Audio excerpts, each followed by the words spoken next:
सबसे पहले तो बात कर ले कि 12th के पहले चैप्टर में पढ़ना क्या क्या है। ठीक है, टोटल 5 टॉपिक है। पहला टॉपिक है इलेक्ट्रिक चार्ज से जुड़ा हुआ कि चार्जेस क्या है, उसकी प्रॉपर्टी, वो कैसे पैदा होंगी, है ना, ये सब।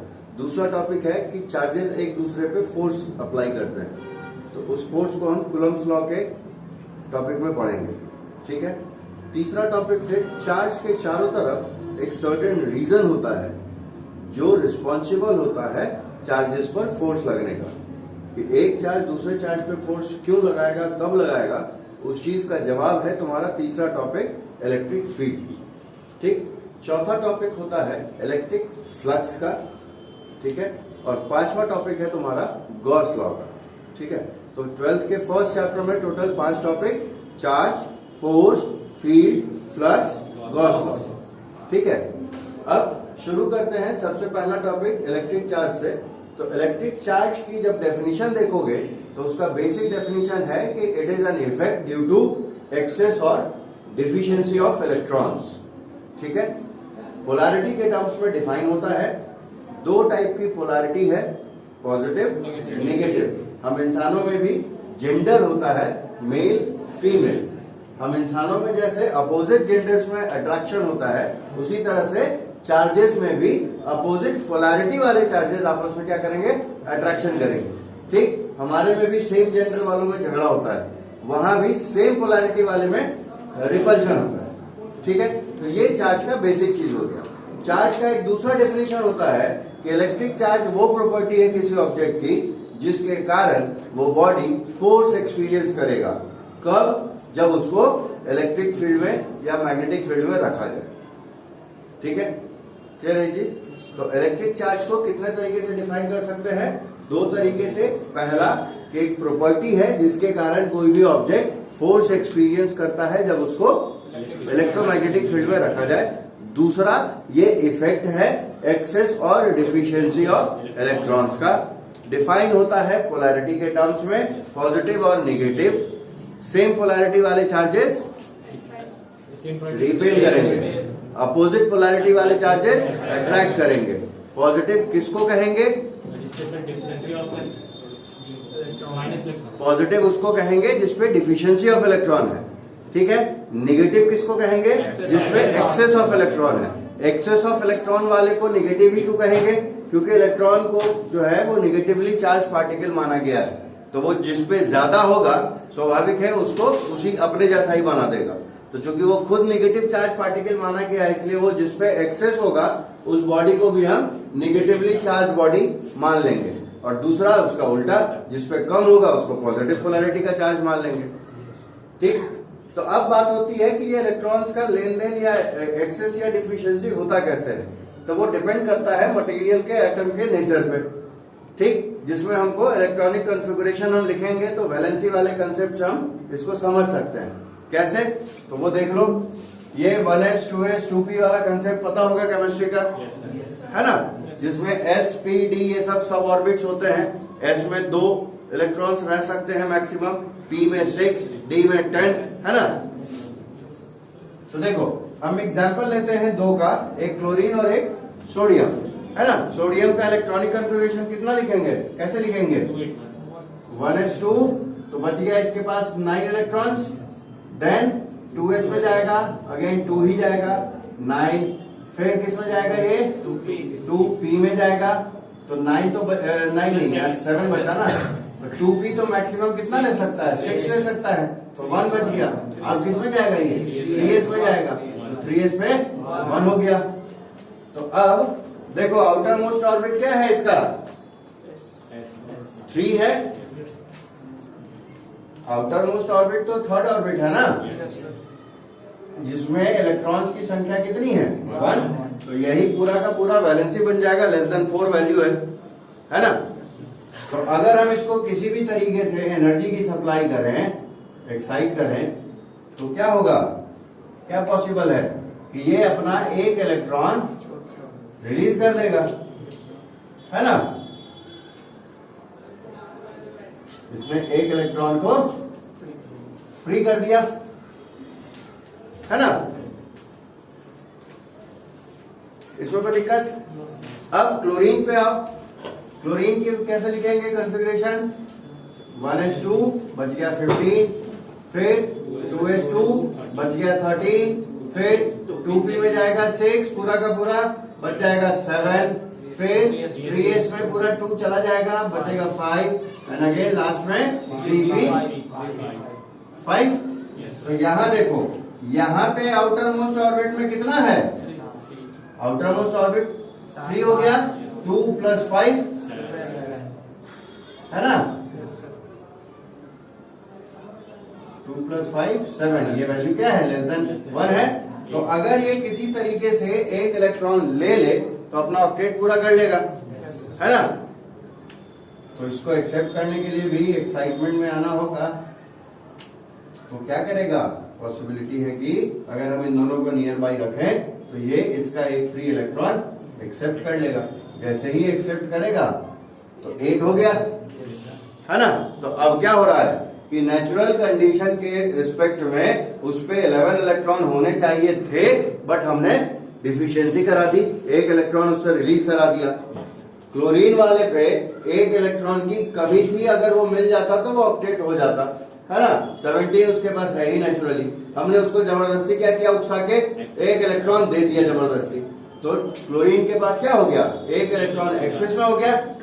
तो इस लेन देन के कारण, इस एक्सचेंज ऑफ इलेक्ट्रॉन्स के कारण सोडियम पे चूंकि एक इलेक्ट्रॉन कम हो गया, इसलिए ये पॉजिटिव केटायन में कन्वर्ट हो गया।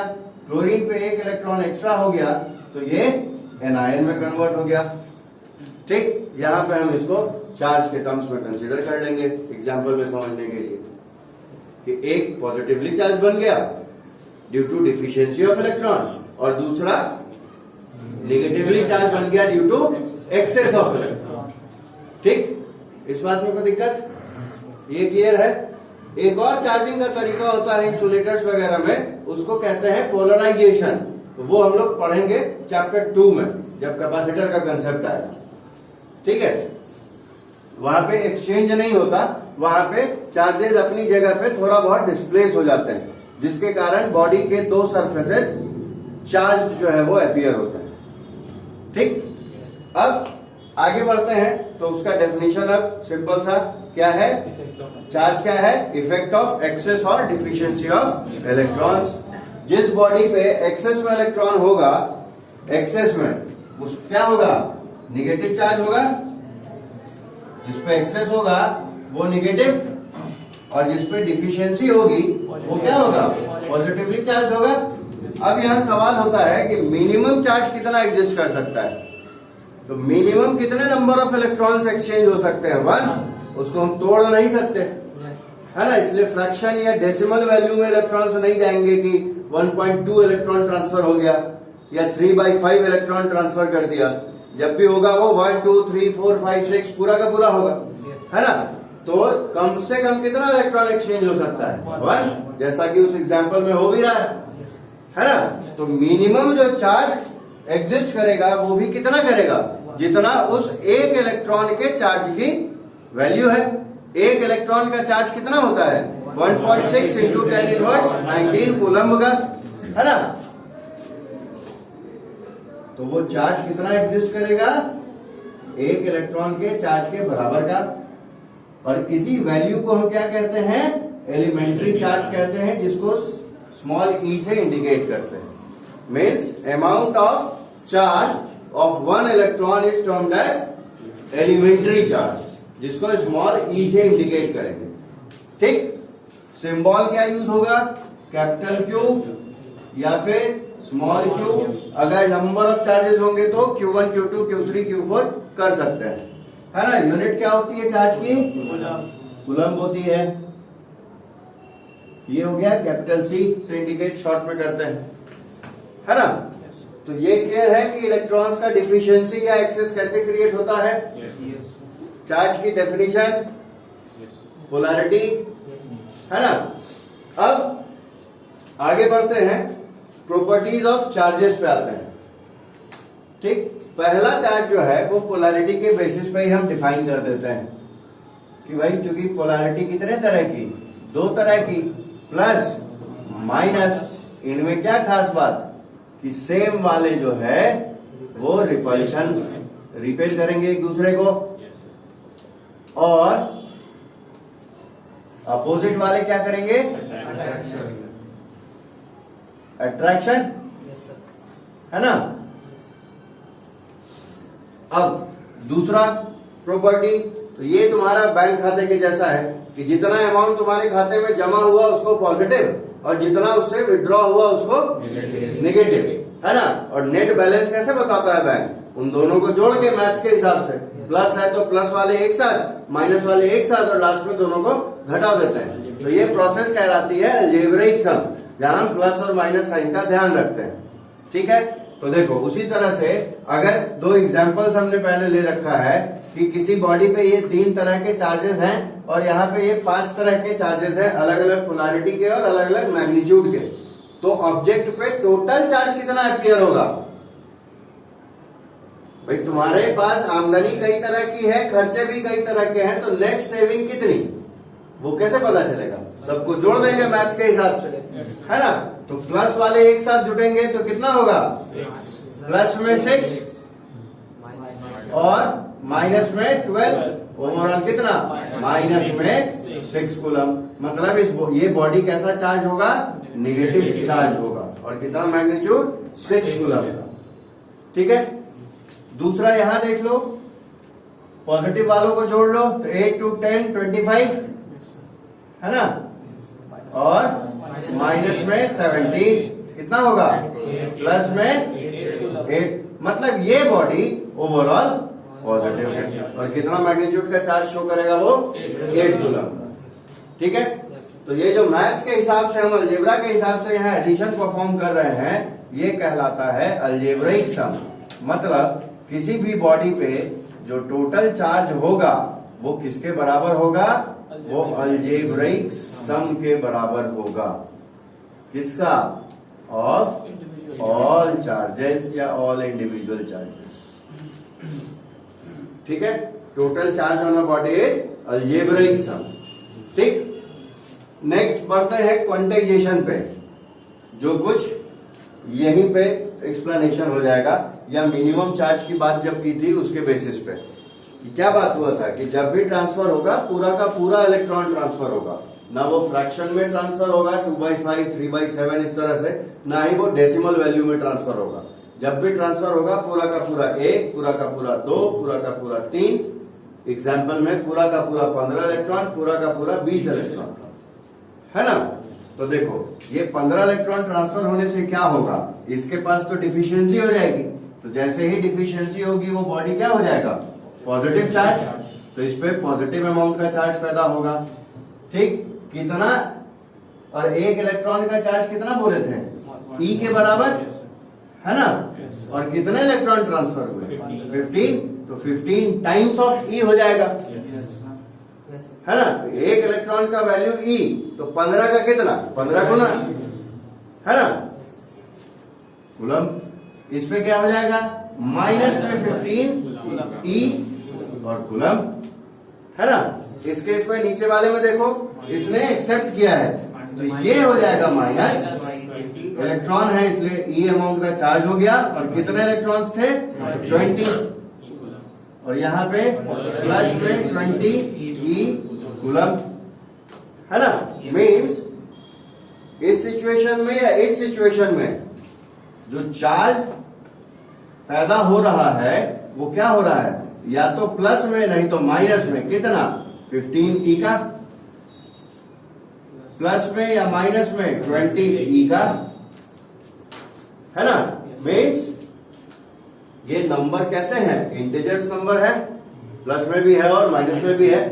तो इंटीजर नंबर की खासियत कि वो पॉजिटिव भी है नेगेटिव भी है, तो उसका जो पॉजिटिव और नेगेटिव साइन है उसको हम इस्तेमाल कर ले रहे हैं किसके लिए, पोलैरिटी इंडिकेट करने के लिए, और उसका जो नंबर है, जो मैग्नीट्यूड है, उसका हम इस्तेमाल कर ले रहे हैं मैग्नीट्यूड ऑफ चार्ज बताने के लिए। किसके रिस्पेक्ट में, एलिमेंट्री चार्ज के रिस्पेक्ट में, कि एलिमेंट्री चार्ज का कितना गुना, है ना। और जिसने लूज किया उस पे पॉजिटिव, जिसने गेन किया उस पे नेगेटिव, है ना। मीन्स जो टोटल चार्ज है इस बॉडी का वो क्या होगा, इंटीग्रल मल्टीपल होगा एलिमेंट्री चार्ज का, है ना। क्वांटाइजेशन क्या कहता है कि total charge on a body क्या होगा, इंटीग्रल मल्टीपल होगा किसका, एलिमेंट्री चार्ज का। क्यों, क्योंकि जब भी ट्रांसफर होगा इलेक्ट्रॉन वो पूरा का पूरा ट्रांसफर होगा, और चूंकि उसके डिफिशियंसी या एक्सेस होने के कारण पॉजिटिव या नेगेटिव चार्जेस पैदा होंगे, इसलिए प्लस में हम वो नंबर्स लेंगे या हम माइनस में वो नंबर्स लेंगे, ताकि पोलैरिटी भी हम बता सकें, ठीक है। और यहीं पे अगर n इलेक्ट्रॉन्स ट्रांसफर हो रहे होते तब तो फॉर्मूला के हिसाब से क्या हो जाता total charge, n times of E और कूलम, और यहाँ n की वैल्यू क्या होती, या तो पॉजिटिव या नेगेटिव 1, पॉजिटिव या नेगेटिव 2, पॉजिटिव या नेगेटिव 3, पॉजिटिव या नेगेटिव 4, पॉजिटिव या नेगेटिव 5 एंड सो ऑन। लेकिन n की वैल्यू कभी भी क्या नहीं होती, फ्रैक्शन में नहीं होती,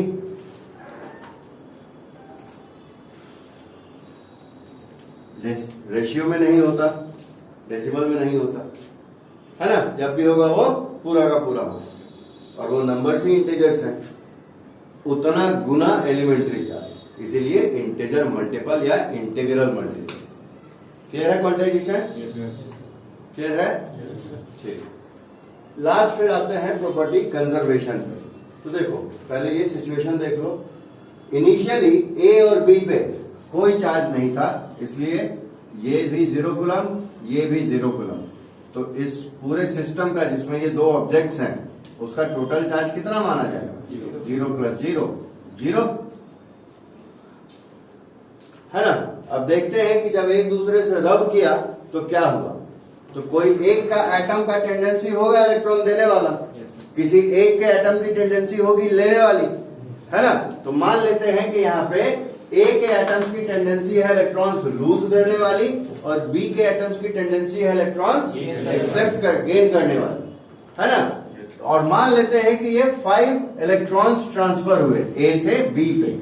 तो जब 5 इलेक्ट्रॉन ए ने छोड़ा तो इस पे डिफिशियंसी हुई, चार्ज भी 5 इलेक्ट्रॉन के बराबर का पैदा होगा कूलम्ब में, बी ने एक्सेप्ट किया, है ना। तो इस पे चार्ज कितना, प्लस में 5 ई कूलम, माइनस में 5 ई कूलम, चार्जेस टोटल क्या हो जाएंगे यहाँ 0 कूलम, क्योंकि ये पॉजिटिव था ये नेगेटिव था उतना ही अमाउंट का, तो जुटेगा मैथ्स के हिसाब से, तो क्या देगा आंसर 0।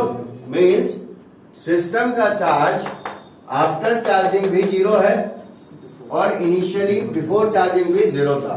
मीन्स ड्यूरिंग चार्जिंग कोई नई चीज पैदा नहीं होती, है ना।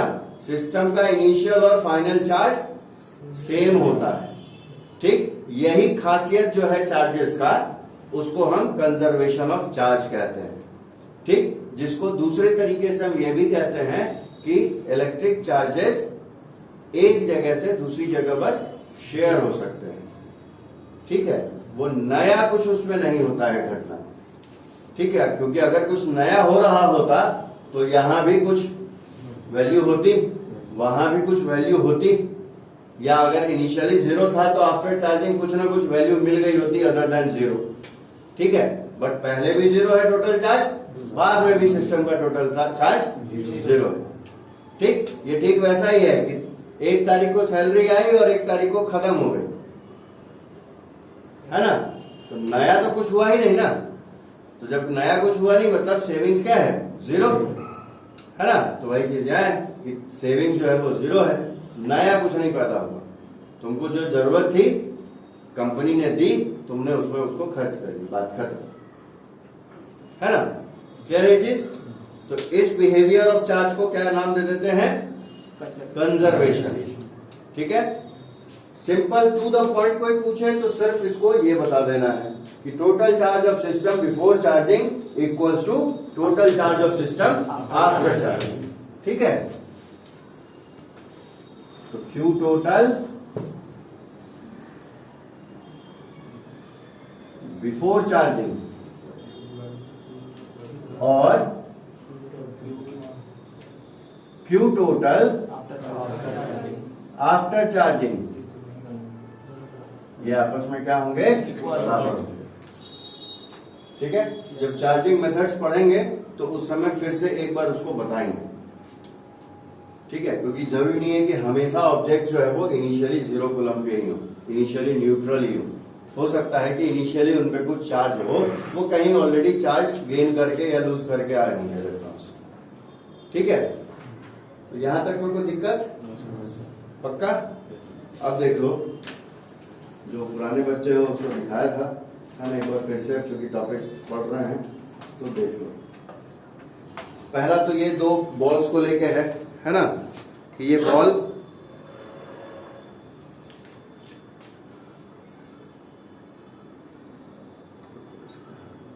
बॉल ऐसा है रखा हुआ अपने पास, है ना। ये दूसरा बॉल, अभी इसको इसके पास ले जा रहे हैं तो कुछ, अभी इसको लेके जा रहे हैं तो कुछ हो रहा है, कहाँ हो रहा है, नहीं। लेकिन अगर हम इस बॉल को बालों में रब करें, है ना, तो देखो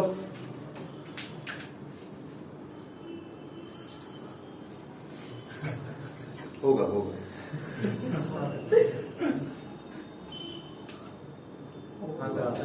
है ना। तो यहाँ पे ऐसा क्या हुआ इस बॉल को कि बिना रब किए जब इसको पास ले रहे थे तो इस बॉल को वो अट्रैक्ट नहीं कर रहा था, और रब किया तो इसने अट्रैक्ट कर लिया, है ना। तो इसमें चार्ज नहीं था, हमने रब करके इस पे चार्ज पैदा किया। और जब चार्जिंग मेथड पढ़ोगे तो चार्जिंग बाय इंडक्शन के कारण इस चार्ज बॉल ने इस अनचार्ज बॉल में भी पहले चार्ज पैदा किया, तब इसको अट्रैक्ट किया। ठीक है, दूसरा एक एग्जांपल है जो आसानी से डेमोन्स्ट्रेट हो जाएगा तुम्हारा कागज के टुकड़ों से।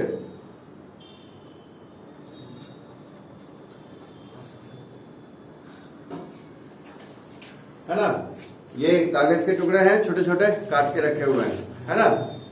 तो पिछला एक्सपेरिमेंट बताइए। हाँ, जब इस पेन को रब करने के बाद इनके पास लाएंगे तो देखो, है ना, ये ले लिया इसने, तो इस पेन पे ऐसा क्या हुआ, अगेन चार्ज पैदा हुआ, किस कारण से, रब करने के कारण।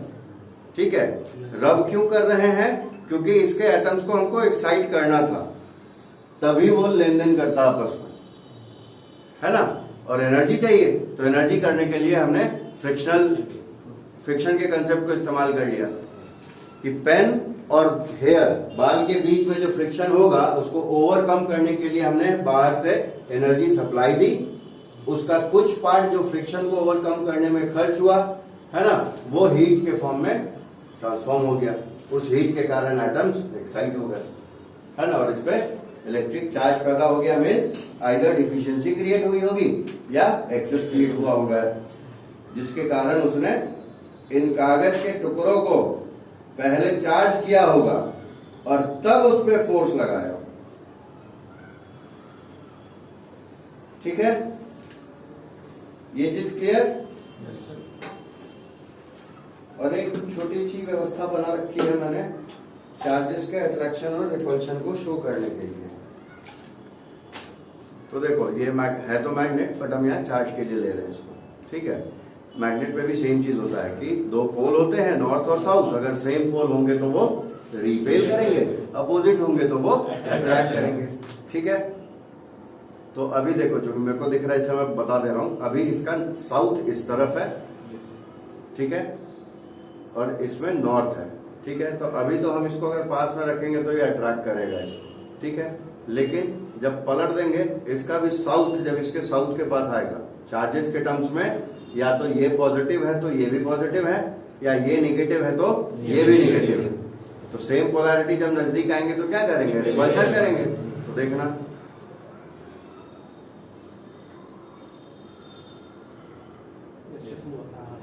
धकेल दिया उसको उस तरफ, है ना, लेकिन अपोजिट पोलैरिटी जब आएगा तो अट्रैक्ट करेगा। मैग्नेट को अट्रैक्ट कर लिया इसने, है ना। तो ये अट्रैक्शन रिपल्शन वाली कहानी सब जगह है, मैग्नेट में भी है, चार्ज में भी है, इंसानों में भी है, जानवर में भी। ठीक है, क्लियर है ये चीज, क्लियर है यहां तक की बात। फटाफट नोट डाउन कर लो। चलो अब रुक जाओ लिखना, पहले भी एक छोटा सा टॉपिक देख लो पहले, फिर लिखना पूरा है। अब है कि चार्जेस एग्जिस्ट कर रहे हैं कि नहीं कर रहे हैं किसी बॉडी पे, ये कैसे पता चलेगा, है ना। तो उसके लिए एक बहुत सिंपल डिवाइस आती है जिसका नाम है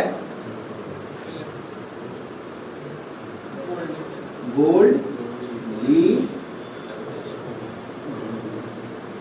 इलेक्ट्रोस्कोप, है ना। बजट कम है तो गोल्ड की जगह सिल्वर भी आ सकता है, बिल्कुल भी बजट नहीं है तो एल्यूमिनियम फॉइल यूज कर सकते हैं।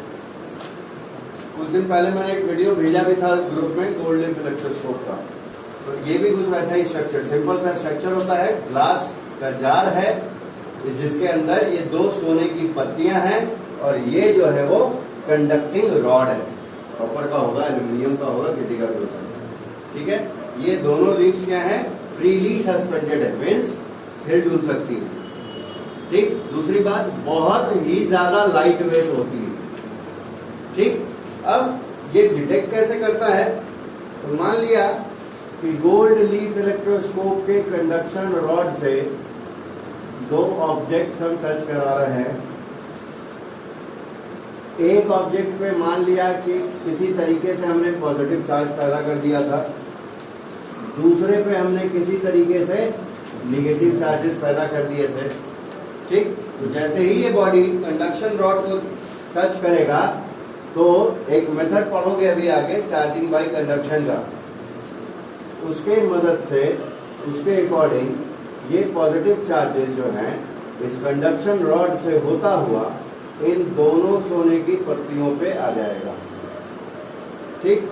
सिमिलरली यहाँ पे ये नेगेटिव चार्जेस इस बॉडी से कंडक्शन रॉड होते हुए इन दोनों सोने की पत्तियों पे आ जाएंगे, ठीक। तो दोनों सोने की पत्तियों पे क्या है, सेम पोलैरिटी का चार्ज है, सेम पोलैरिटी के चार्ज में क्या होता है, रिपल्शन होता है। तो ये दोनों फॉइल्स एक दूसरे को रिपेल करेंगी कुछ एंगल पे, मान लिया थीटा एंगल, ठीक है। तो ये जो एंगल बनेगा दोनों पत्तियों के बीच में वो देगा अमाउंट ऑफ चार्ज के बारे में, वो बताएगा अमाउंट ऑफ चार्ज की, चार्ज कितना अमाउंट का हो सकता है, ठीक है। दूसरी बात क्या देख रहे हैं, डिफ्लेक्शन होगा। अगर डिफ्लेक्शन होगा दैट मीन्स बॉडी क्या है, चार्ज है, और अगर टच कराने पे डिफ्लेक्शन नहीं होता तब बॉडी क्या होता, चार्ज होता, सिंपल। तो हो गया डिटेक्शन, ये है ना, ये रही चीज। अब हम बात करते हैं चार्जिंग मेथड्स की, ठीक है। चार्जिंग मेथड्स को इलेक्ट्रिफिकेशन मेथड के नाम से भी जाना जाता है। तो एग्जाम में ऐसा नहीं हो कि चार्जिंग मेथड की जगह इलेक्ट्रिफिकेशन पूछ ले और तुम ना लिखो कि भाई पढ़ाया ही नहीं हो, ठीक है। तो देखो पहला मेथड है सबसे बेसिक जो हर जगह एग्जिस्ट करता है ना। हम बाइक चला रहे हैं तो एयर फ्रिक्शन के कारण भी हमारे स्किन पे हो सकता है, हम कपड़े आयरन कर रहे हैं तो कपड़ों पे चार्ज आ सकता है ना। 3-4 बार मैं पर्दे से आगे पीछे हो क्रॉस करूं तो ड्यू टू फ्रिक्शन फिर से चार्ज अपीयर हो सकता है ना। तो ये डेली लाइफ में हर समय कुछ ना कुछ होता रहता है इसका कहीं ना कहीं एग्जिस्टेंस, ठीक है।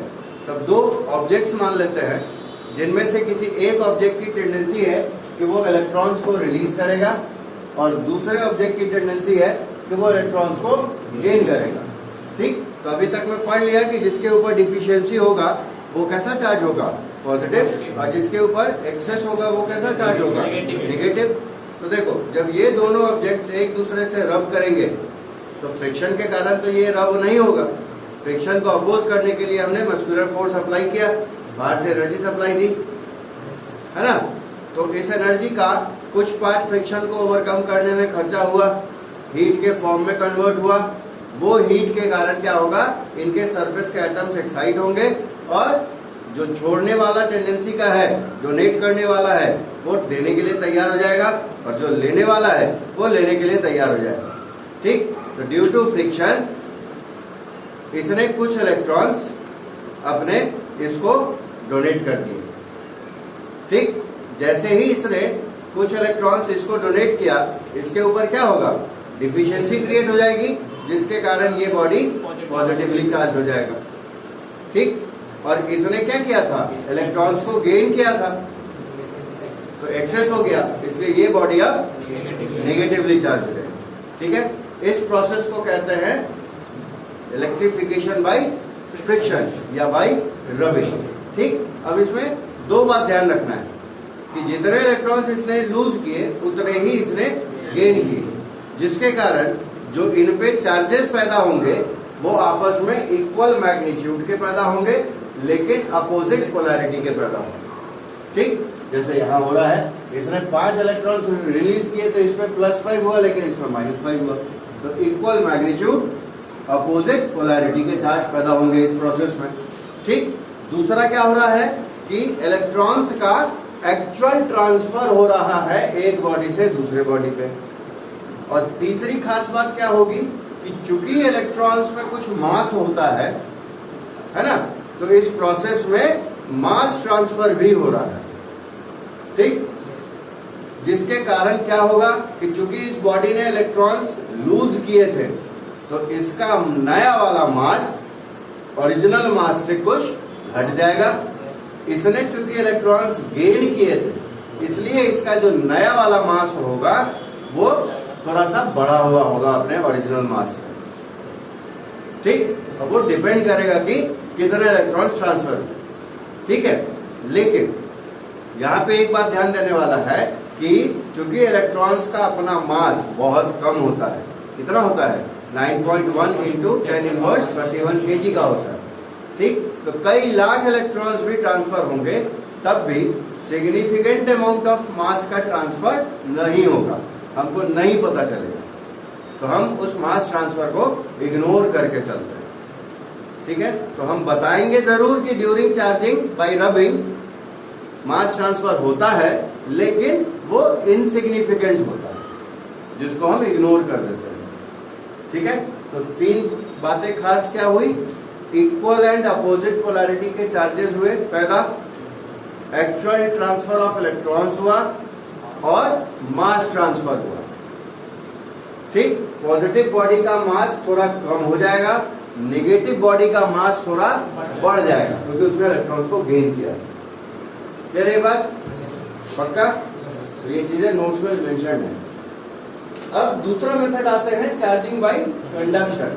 ठीक है, चार्जिंग बाय कंडक्शन में क्या होता है कि हम एक बॉडी को ऑलरेडी कहीं से चार्ज करके लाते हैं। तो मान लिया कि एक बॉडी है हमारे पास जो ऑलरेडी निगेटिवली चार्ज है।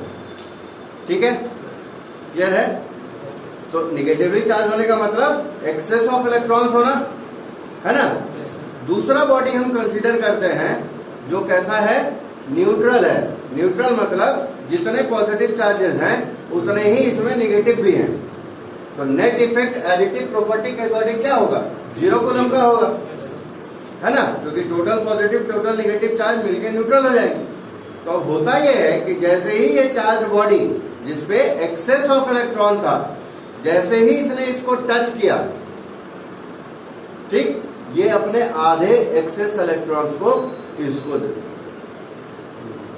मान लो इसके पास 1000 इलेक्ट्रॉन्स एक्सेस में थे, तो उसका आधा मतलब 500 इलेक्ट्रॉन्स इसको डोनेट कर दे। तो जैसे ही इसने इसको 500 डोनेट किया और अब हम अलग कर रहे हैं, तो इसके पास अभी भी 500 इलेक्ट्रॉन्स एक्सेस में है, इस पे भी 500 इलेक्ट्रॉन्स एक्सेस में आ गए जो इसने दिए थे इसको, है ना। मीन्स दोनों बॉडी पे कैसा चार्ज पैदा हो गया, निगेटिव निगेटिव, क्योंकि इस पे भी एक्सेस था लेकिन थोड़ा अमाउंट कम गया, इस पे भी एक्सेस है इलेक्ट्रॉन का, तो दोनों बॉडी अब कैसा होगा, निगेटिवली चार्ज। ठीक, तो यहां भी एक्चुअल ट्रांसफर ऑफ इलेक्ट्रॉन दोनों बॉडी के बीच में होगा। ठीक, अगर बॉडी पॉजिटिवली चार्ज होता तो उसका क्या मतलब, उसका मतलब था कि इस बॉडी पे डिफिशियंसी है ना। तो अगर इस बॉडी पे 1000 इलेक्ट्रॉन्स की डिफिशियंसी है, तो जैसे ही ये इससे टच होगा, ये क्या करेगा, आधी डिफिशियंसी अपनी पूरी कर लेगा, इससे 500 इलेक्ट्रॉन्स ये खींच लेगा अपने में। ठीक, तब समस्या क्या हुई कि इसके पास तो ऑलरेडी डिफिशियंसी थी, लेकिन इसको 1000 चाहिए थे, मिला कितना, 500। तो अभी भी डिफिशियंसी तो बची रह गई ना 500 की, मतलब अभी भी इस पे पॉजिटिव चार्ज ही रहेगा। ये बेचारा न्यूट्रल था, इससे खींच लिया इसने, इसमें भी डिफिशियंसी क्रिएट हो गई इलेक्ट्रॉन्स की, तो ये बॉडी भी कैसी बन जाएगी, अब पॉजिटिव चार्ज बन जाएगी। ठीक है, क्लियर है? तो यहाँ पे एक चीज नोटिस करो कि जितनी डिफिशियंसी थी उतनी उससे आधी हो गई सीधा सीधी, मीन्स जो चार्ज है वो आधा आधा शेयर हो रहा है दोनों बॉडी के बीच में। तो अब यहीं पे इस चीज को थोड़ा मॉडिफाई करते हैं। अब हम बात करते हैं सिस्टम के चार्ज की। जरूरी नहीं है कि हमेशा ये बॉडी न्यूट्रल हो सकता है इसमें पॉजिटिव चार्ज हो सकता है इसमें नेगेटिव चार्ज हो सकता है ये पॉजिटिव हो या नेगेटिव हो, है ना। तो जब भी दो ऑब्जेक्ट्स आपस में टच करेंगे हम लोग सबसे पहले सिस्टम का टोटल चार्ज कंसीडर करेंगे, जैसे कि यहां कर रहे हैं। ठीक, वो देख लेंगे कितना है। मान लो कि इस पे प्लस में 30 कूलम है, ठीक, और इस पे मान लेते हैं कि माइनस में 10 कूलम है। कितना? माइनस में 10। तो ये हो गया प्लस 30, ये हो गया माइनस 10। जब टोटल चार्ज करेंगे तो कितना मिलेगा? प्लस 20 मिलेगा। तो वो टोटल चार्ज ऑफ सिस्टम जो है वो हाफ हाफ शेयर हो जाएगा इस पे, मतलब इस पे प्लस 10, इस पे प्लस 10। अब अगर उल्टा होता तो मान लो इस पे, ऐसी को ले लेते हैं एग्जाम्पल में, कि मान लो इस पे माइनस में 60 कूलम का चार्ज है, ठीक, कितना? 60 माइनस में, और इस पे मान लेते हैं कि कितना है, इस पे मान लेते हैं कि प्लस में 20 कूलम का चार्ज है। तो अब टोटल चार्ज ऑफ सिस्टम कितना होगा? माइनस 60 प्लस 20, कितना बचा? माइनस 40। अब जब अलग होगा तो वो माइनस 40 कूलम का चार्ज इक्वली दोनों में बढ़ जाएगा, मीन्स माइनस 20 माइनस 20। ठीक है, तो जब भी चार्जिंग बाय कंडक्शन की बात होगी हम सिस्टम ऑफ चार्ज को आधा आधा बांटेंगे, सिर्फ इसके चार्ज को आधा आधा नहीं बांटेंगे। ठीक है, जब भी बटेगा दोनों का आधा आधा बटेगा। मान लो किसी फ्रेंड के पास चिकन है, किसी के पास रोटी है, तो दोनों ने आधा आधा बांट लिया, क्योंकि अकेले खाने में मजा नहीं आएगा, है ना। ठीक है, ये चीज क्लियर है बात? तो हमेशा क्या बटेगा? सिस्टम का टोटल चार्ज बटेगा। कैसे? आधा आधा। ठीक है, तो अब सिस्टम का टोटल चार्ज पॉजिटिव मिलेगा तो दोनों बॉडी भी पॉजिटिव चार्ज हो जाएगी। सिस्टम का टोटल चार्ज अगर नेगेटिव मिलेगा तो बॉडी भी नेगेटिवली चार्ज हो जाएगी। कितने अमाउंट से? टोटल चार्ज के आधे अमाउंट से। ठीक है, इसका एग्जांपल कुछ बोर्ड पे भी करेंगे, है ना, ताकि कैलकुलेटिव तरीके से भी देख लो उसको। अभी फिलहाल कहानी क्लियर है इसकी? तो ये मेथड हो गया तुम्हारा चार्जिंग बाय कंडक्शन का। ठीक, दूसरा मेथड होता है चार्जिंग, तीसरा मेथड है तुम्हारा चार्जिंग बाय इंडक्शन, जो बॉल के केस में हो रहा था, जो पेपर के टुकड़े के केस में हो रहा था।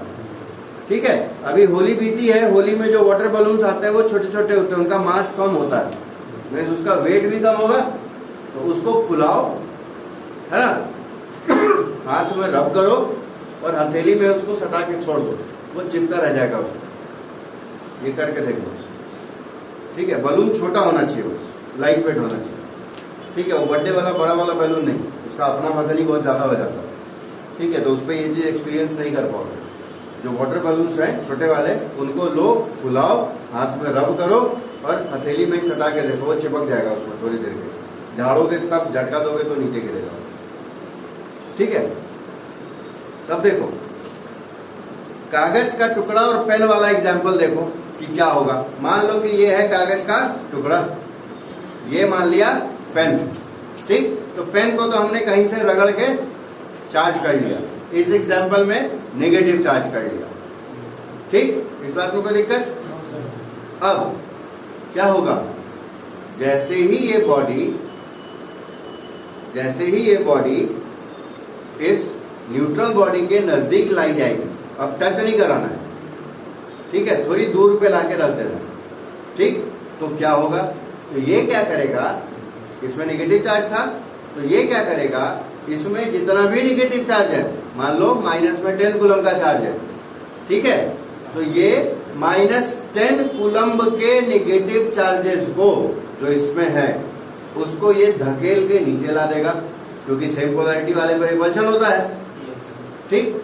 और उतने ही अमाउंट का मतलब प्लस 10 कूलम के चार्ज का पॉजिटिव अमाउंट के चार्ज को ऊपर की तरफ अट्रैक्ट कर लेगा ये अपने तरफ, क्योंकि अपोजिट पोलैरिटी अट्रैक्ट होता है, ठीक है। तो इस निगेटिवली चार्ज बॉडी ने क्या किया, इस न्यूट्रल बॉडी में अवेलेबल अपने बराबर के पॉजिटिव चार्जेस को ऊपर खींच लिया ऊपरी सरफेस पे, और निगेटिवली चार्ज पार्टिकल्स को नीचे की तरफ धकेल दिया, जिससे कि थोड़ी देर में सिचुएशन ऐसी हो गई। क्लियर है चीज?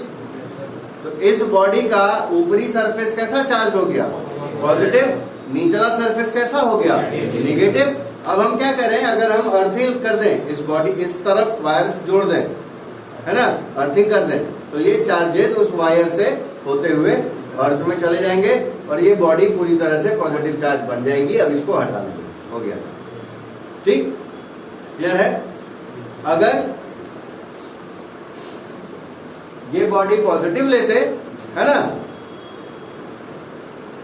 अगर ये बॉडी पॉजिटिव लेते ये वाली, तो सिचुएशन कैसी होती, ये अपने बराबर के कैसे चार्ज को अपनी तरफ खींचता, नेगेटिव चार्ज, और अपने ही तरह के पॉजिटिव चार्जेस को निचले सरफेस पर धकेल देता, ठीक है।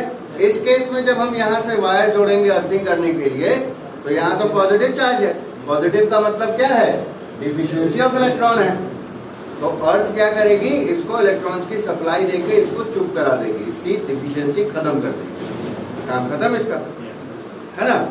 ऊपर में इलेक्ट्रॉन्स हैं, उन इलेक्ट्रॉन्स के कारण ये बॉडी अब नेगेटिवली चार्ज बन गया। तो इस चार्जिंग प्रोसेस में क्या हो रहा है, पहली बात कोई टच नहीं हो रहा, बस नजदीक लाना है। दूसरा, क्योंकि टच नहीं हो रहा इसलिए कोई इलेक्ट्रॉन्स का ट्रांसफर नहीं हो रहा एक जगह से दूसरी जगह, सिर्फ इसके अंदर के इलेक्ट्रॉन्स का रीअरेंजमेंट हो रहा है ना, मतलब कोई एक्चुअल ट्रांसफर ऑफ इलेक्ट्रॉन नहीं हो रहा, सिर्फ इसी बॉडी में जो भी इलेक्ट्रॉन्स हैं उन्हीं को हम रीअरेंज करके चार्ज को पैदा कर देते हैं। क्लियर है? क्लियर है चीज? तो इसी पे न्यूमेरिकल आता है कि क्या ये ऑब्जेक्ट, मतलब ये पेन इस कागज के टुकड़े को खींच पाएगा, और खींच पाएगा तो कैसे। तो देखो क्या होता है कि जब हम पेन को चार्ज करके इसके नजदीक लाएंगे, इस बॉडी के, इस कागज के, तो कागज में तो दोनों है ना, तो कागज के टुकड़े के ऊपरी सरफेस पे क्या होगा, नेगेटिव चार्जेस आ जाएंगे, और कागज के टुकड़े के निचले सरफेस पे पॉजिटिव चार्ज हो जाएंगे, ठीक। एक चीज। दूसरी बात, पॉजिटिव चार्ज है, ये नेगेटिव को अपनी तरफ अट्रैक्ट करेगा, ये पॉजिटिव चार्ज है तो ये पॉजिटिव इसको रिपेल करेगा, लेकिन क्या होगा, नेगेटिव चार्ज इससे ज्यादा नजदीक है, पॉजिटिव चार्ज इससे ज्यादा दूर है, तो रिपल्सिव फोर्स जो होगा इस पॉजिटिव पे वो कम होगा, अट्रैक्टिव फोर्स जो होगा वो ज्यादा स्ट्रांग होगा, ठीक। ये क्लियर है?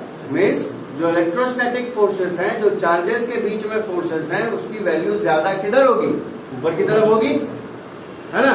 अब अगर वो फोर्स का वैल्यू इस कागज के टुकड़े के वजन से ज्यादा है तो ये अट्रैक्ट करेगा, और अगर इस कागज के टुकड़े का वजन उस इलेक्ट्रोस्टैटिक फोर्स के रिस्पेक्ट में ज्यादा है तो ये अट्रैक्ट नहीं हो पाएगा। तो कागज का वजन कम होगा तो इलेक्ट्रोस्टैटिक फोर्स ज्यादा होने के कारण वो अट्रैक्ट होकर चिपक जाएगा उसको। क्लियर है? क्लियर है बात कि कागज का टुकड़ा कैसे अट्रैक्ट होता है, तो ये फोर्स में पूछता है, ठीक है। क्लियर है ये चीज? पक्का? तो ये होमवर्क लिख लो, दोनों शॉर्ट नोट्स लिखना है, प्रॉपर्टीज ऑफ चार्ज पे और चार्जिंग मेथड्स पे, दोनों ही चीजें नोट्स में अवेलेबल है। नोट्स को भी पढ़ के उसका लिख सकते हो, या उसमें तुमको कुछ लगता है तुम्हारी भाषा में कुछ मॉडिफाई कर सकते हो तो मॉडिफाई करके लिखना है, डायग्राम बना के लिखना है, ठीक है। तो कल की क्लास में जो कंडक्शन वगैरह है इन सब का डायग्राम के तरीके से और कुछ कैलकुलेशंस की मदद से एक्सप्लेन करेंगे, फिर आगे बढ़ेंगे। क्लास वर्क में कुछ न्यूमेरिकल्स हैं वो सॉल्व करेंगे।